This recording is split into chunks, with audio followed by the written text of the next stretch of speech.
Okay, so picture this. You're in Pompeii, 79 AD. You're just leaving the marketplace, maybe with some figs and olives, for dinner. The sun is shining, life is good. But then the ground starts shaking. You look up, and there's Mount Vesuvius, Hmm. just spewing ash and fire into the sky. So what do? Could you escape the eruption that buried Pompeii?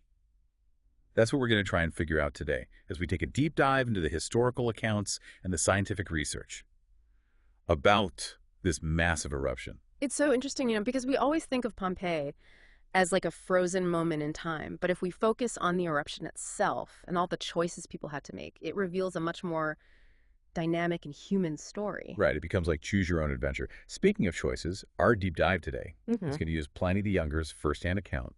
We'll also look at archaeological findings and modern scientific analysis to see if there was any escape route that really offered a chance of survival.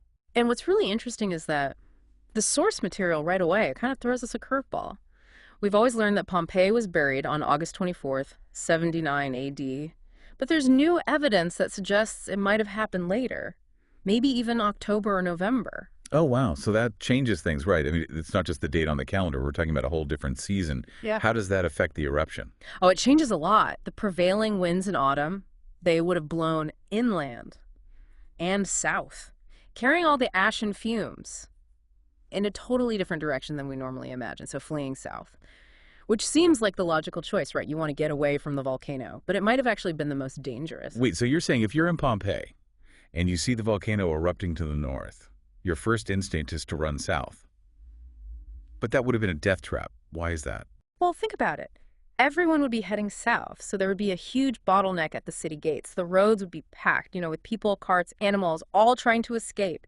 And the whole time, you've got this heavy ashfall, toxic fumes raining down. It'd be so hard to breathe, even to see. So you're stuck in this Hmm. terrifying traffic jam with the volcano erupting. Doesn't sound good. Yeah. And I remember reading something about broken legs. Yes, scientists have actually found victims at the South Gate with broken legs, most likely from trying to run through thick pumice debris. Wait, pumice. What is pumice? And why is it so dangerous? So pumice is basically solidified lava froth. It's light and porous because it's filled with all these gas bubbles. During an eruption like Vesuvius, it's ejected as this hot, fast-moving debris, and it cools and hardens in the air, and it rains down like these deadly hailstones. Just imagine trying to run through a field of jagged rocks while also trying to avoid being trampled by this panicked crowd. Okay, so south is definitely out. And we know Pliny the Elder died in Stabiae, south of Pompeii, while he was trying to rescue people. But what if you decided to head north? That's where the choose your own adventure really kicks in. Right. Now, heading north, that seems Yeah. completely counterintuitive, almost suicidal, right? But because of the wind direction and the fact that the roads to the north were in much better shape, it might have actually offered a slight chance of survival. So to survive, you'd have to run toward the erupting volcano. In a sense, yes. It's all about understanding the very specific dangers of each escape route. So while you have ash and pumice raining down in the south, the north might have offered just a small window of opportunity, especially in those very early stages of the eruption. But the key would have been speed. So how fast are we talking? Well, there's a Wired article we looked at that modeled the eruption, and it suggested that you would need to maintain a pace of about 3 to 4 miles per hour to be able to reach Naples. Before those later and much more deadly stages of the eruption hit, Herculaneum, which was much closer to Vesuvius, was completely wiped out by a pyroclastic flow. Around 2:0 p.m., Well, 3-4 miles an hour? That's a fast walk, Yeah. even without a volcano erupting.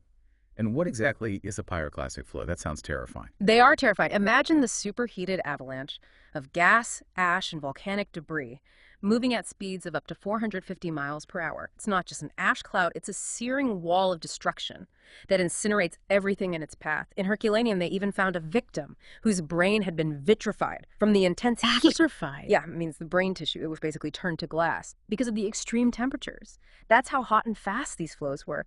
It would have hit Herculaneum with very little warning, leaving absolutely no chance for escape. Okay, so running north is definitely a gamble. But it seems like our best option so far, assuming we can move fast enough. But what about those who tried to escape by sea? Could a boat have outrun the eruption? Well, escaping by sea might sound like a good plan, but remember all these conditions we were talking about, the earthquakes and tremors before the eruption would have made the seas really rough and the wind blowing inland would have made it incredibly difficult to navigate. Right, and we're talking about Roman ships. They weren't exactly built for speed or rough seas. No, they weren't. Hmm. Most ships back then were just simple rowing vessels. They were designed for coastal trade, calm waters. Yeah. They wouldn't have stood a chance against those huge waves and the strong currents caused by the eruption. Plus, you've got the ashfall, making visibility near zero, just making things even worse. And I remember the sources mentioned that they found bodies at the docks. Does that mean people tried to flee by sea and didn't make it? Yeah, it does seem that way. It seems like many who chose that route, either they were caught in the rough seas, or the ashfall and fumes, or were hit by falling debris. Okay, so we've ruled out south, the sea's out. That leaves us with one last option, sheltering in place. And I can totally understand why people might have chosen this, especially if they had family or weren't able to move quickly. Right, it's a natural human instinct to seek shelter when you're faced with danger. But in Pompeii's case, staying put sealed the fate of most of the city's inhabitants. So those pyroclastic flows, right? Exactly. Remember that quote we mentioned earlier from The Guardian? That described the pyroclastic flows as this lethal cloud over 100 degrees Celsius, composed of carbon dioxide, chlorides, incandescent ash, and volcanic glass. So not just ash, but this superheated toxic mixture traveling at incredible speeds. Yes, and it would have engulfed Pompeii for a terrifying 10 to 20 minutes. Just imagine that, 10 to 20 minutes of suffocating heat and ash with absolutely nowhere to escape. That's how most of the victims died. Yeah, that's a chilling thought. But we were talking about the date of the eruption earlier and why there's so much uncertainty about whether it happened in August or later in the year. Yeah, it's a fascinating question. For centuries, everyone accepted that it was August 24th, based on Pliny the Younger's letters. But there have been some recent archaeological findings, like they've found autumnal fruits in homes, braziers being used for warmth, and victims wearing heavier clothing, all suggesting a date later in the year, maybe October or November. And there's that inscription they found right on a villa wall, the one dated October 17th, 79 AD. Exactly. It even mentions someone indulging in food in a moderate way, meaning life was going on as usual just days before the eruption. This discovery has really fueled the debate among historians about the accuracy of that August date. But Pliny's letters are first-hand accounts. Why would the date be wrong? Well, that's where things get really interesting. You see the oldest surviving copy of Pliny's letter. It comes from a medieval monastery, and it's possible that the monks who were copying these texts, they might have linked the eruption to a Roman pagan festival called the Mundus, which was celebrated on August 24th. So they connected the eruption to a pagan festival on purpose. Well, possibly. The Mundus festival was believed to open a symbolic gateway to the underworld, and linking the eruption to this pagan ritual might have been a way for the monks to emphasize this narrative of divine punishment, reinforcing the power and righteousness of Christianity, in contrast to pagan beliefs. Right, so it makes you wonder, how many other historical narratives have been shaped or reshaped over time to fit certain agendas or beliefs? It's pretty thought-provoking. But back to Pompeii. We've looked at every escape route, and none of them seem to offer a guaranteed chance of survival. So is there anything we can learn from all this? I think what really stands out to me is the human element of it all. We see it in the choices people made, their desperate attempts to escape, the inscriptions they left behind. It reminds us that even when faced with this overwhelming disaster, people still clung to hope, they made decisions, they tried to survive. Yeah, those decisions, made under unimaginable pressure, often had life or death consequences. Exactly. And while we can analyze the eruption from a scientific perspective, it's so important to remember that this was a human tragedy. Thousands of people lost their lives, their homes, their entire world. Yeah, it really makes you think about our own lives and the choices we make every day, often without even realizing the potential consequences. Absolutely. We might not be facing volcanic eruptions, but we face our own challenges, our own moments of crisis. What Pompeii teaches us is the importance of awareness, preparedness, and being able to adapt to these unexpected situations. So what separates those who survive from those who don't? Is it just luck, or is there something more to it? That's the question. That keeps coming back to me. As we go through the evidence, let's go back to this initial options. Knowing what we know now about how the eruption progressed, let's see if we can make different choices. Now with the benefit of hindsight. Choices that might have given us a better chance of survival. Okay, so we're going to play Choose Your Own Adventure again. But this time, we have more information. Hopefully this time, we can make it out of Pompeii alive. Let's start with the most intuitive choice. Fleeing south. Away from the volcano. It makes sense. Right on the surface.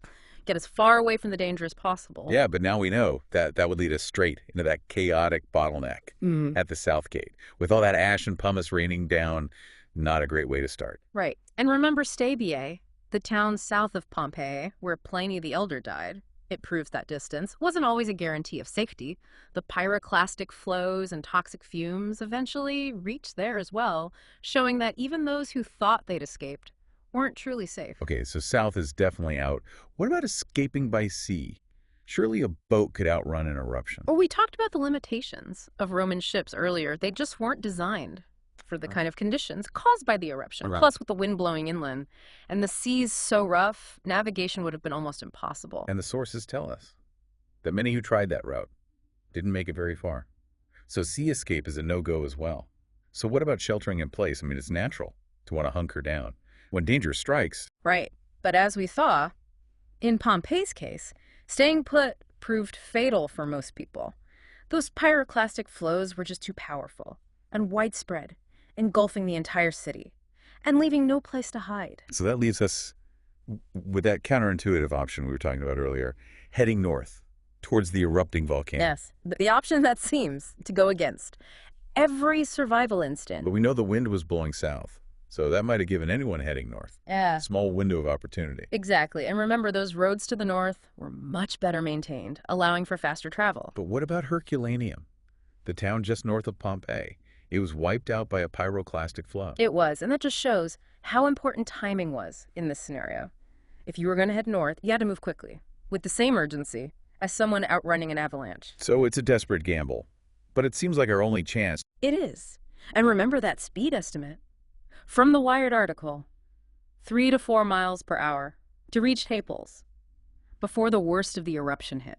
That's a really hard pace to maintain, even in normal circumstances. But with all the ash falling, the ground shaking, and fear coursing through your veins, it would have been an almost superhuman feat. Yeah, it really shows you how much survival in this situation depended not just on making the right choice, but also on physical ability, mental toughness, and a whole lot of luck. Yeah, it really makes you think about risk assessment and decision making and resilience. It's also relevant even today, thousands of years later. Right, it's not like we're facing volcanic eruptions, but we have our own impossible choices to make, whether it's navigating a pandemic or a changing climate or even just personal crises. Exactly. It's that same sense of urgency having to make these split-second decisions with very limited information, knowing that those decisions Yeah. could have huge consequences. It's like we're all navigating our own versions of Pompeii every single day. I think that's a great way to put it. And the biggest lesson from Pompeii might be this. Sometimes to survive, you have to run towards the thing you fear the most. You have to challenge those assumptions, think critically, and be ready to adapt to a situation that's changing really quickly. The people who survived Pompeii, they weren't necessarily the strongest or the fastest. They were the ones who could think differently, break free from the crowd, and make the least obvious choice. It's amazing to think that those lessons are still so relevant today. So on that note, we'll leave you with one final thought. If you had been in Pompeii that day, what choice would you have made? And what does that choice say about you? How you approach risk, your own capacity for resilience. That's a tough question, but thinking about it might give us some real insights into our own strengths and weaknesses. So until next time, keep exploring, keep questioning, and keep diving deep. So heading north towards the volcano seems like the best bad option we have. It's all about speed and timing and luck. But it really highlights something about how we think about survival. Yeah, it really challenges our assumptions. We tend to do what seems logical or familiar, even when it might not be the safest thing to do. Like in Pompeii, fleeing south seemed like the obvious choice, but it was death trap. So how do we get better at that kind of thinking, that outside-the-box thinking, especially under pressure? It's a skill, just like anything else. It takes practice. Being aware of our biases, seeking out different perspectives, questioning the easy answers. We have to be open to changing course when the evidence tells us to. It's like that saying, if you always do what you've always done, Yeah. you'll always get what you've always gotten. But that's easier said than done. especially when fear and panic set in. Oh, absolutely. Our brains are wired for survival. So when there's a crisis, our instincts take over. That's why we look at these historical events, these what-if scenarios. It's like a mental rehearsal. Right? We can think about how we might react. Exactly. By looking at the choices people made in Pompeii, what influenced their decisions, and the consequences, we can learn so much about our own ability to adapt and be resilient. It's like a workout for our brains. Yeah, And even though we can't change the past, we can learn from it. we can. We can use these stories to be more curious, to question our assumptions, and maybe, just maybe, to be a little bit braver, a little bit more resourceful when we face our own challenges. It's fascinating how these themes, Yeah. risk assessment, decision-making, resilience, they're still so relevant today, Right. thousands of years later. Yeah, it's that urgency, having to make a decision when you don't have all the information, and knowing it could have a huge impact on your life. Exactly. And maybe the most important lesson from Pompeii is that sometimes, to survive, you have to run towards what you're afraid of. You have to challenge what you think you know.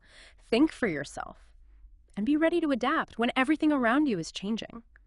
The people who survived Pompeii, they weren't necessarily the strongest or the fastest. They were the ones who could think differently, who didn't just follow the crowd, and who made the choice that no one else was making. It's a powerful lesson. And on that note, we'll leave you with this. What would you have done if you were in Pompeii that day? What does your choice say about you? About how you deal with risk? About how resilient you are? It's a question worth thinking about. Until next time, keep exploring, keep asking questions, and Yeah. keep diving deep.